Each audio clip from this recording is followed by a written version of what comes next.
bien voilà, on est sur le stand Kawasaki pour cette EICMA 2019 avec plein de nouveautés. La première nouveauté, eh bien, c'est ce projet électrique. Parce que oui, Kawasaki arrive aussi avec des roadsters et des sportives électriques, dont on voit ici le projet EV.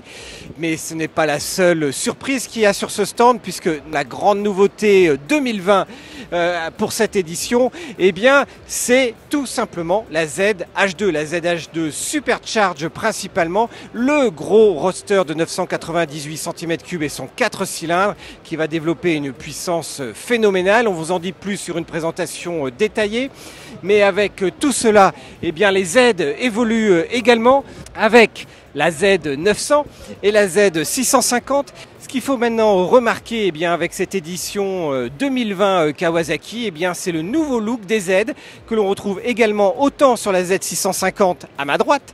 que la Z900 à ma gauche, et puis que juste derrière la fameuse ZH2 avec ce fameux style Tsugomi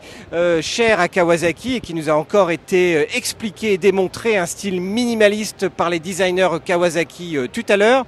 Un style effectivement où on retrouve un avant très acéré, où il y a eu un vrai travail qui se voit un petit peu moins sur la Z650, beaucoup plus sur la H2, un vrai travail de refroidissement et où le style en fait intervient et où les équipes de design interviennent de façon très précise avec les équipes techniques pour que chaque point du design et également un impact sur le plan technique et sur le plan technologique. Et quand on parle de technologie chez Kawasaki, eh bien c'est également l'une des grandes nouveautés de cette édition 2020 avec le passage à l'Euro 5 de tous ces modèles, aussi bien pour la Z650 que pour la Z900. Des Z900 et des Z650 qui sont également disponibles en A2, d'origine pour la Z650, une version spéciale bridée A2 pour la Z900. Et pour passer l'Euro 5, eh bien, notamment ce que l'on va remarquer assez facilement, eh bien, ce sont les nouveaux échappements et catalyseurs pour diminuer les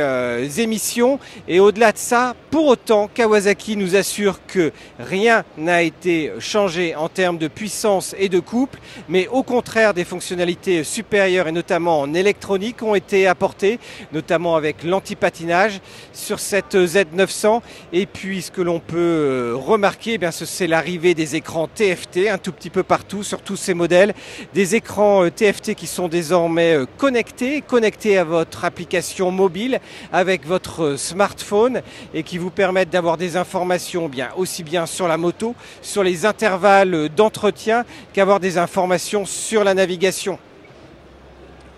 Et si le style Tsugomi, si cher à la Z900, ne vous plaît pas, eh bien vous pouvez tout simplement vous rabattre sur cette Z900 RS au style beaucoup plus traditionnel et des années 70. Un style que l'on va retrouver également naturellement avec cette nouvelle W800, une W800 Euro 5 qui se situe juste derrière moi, qui a essentiellement changé en termes de look et notamment où le noir a fait place plutôt à des parties métallisées, mais où il y a également quelques détails de finition comme notamment une roue avant plus grande en 19 pouces ou cette selle matelassée ou encore ces très gros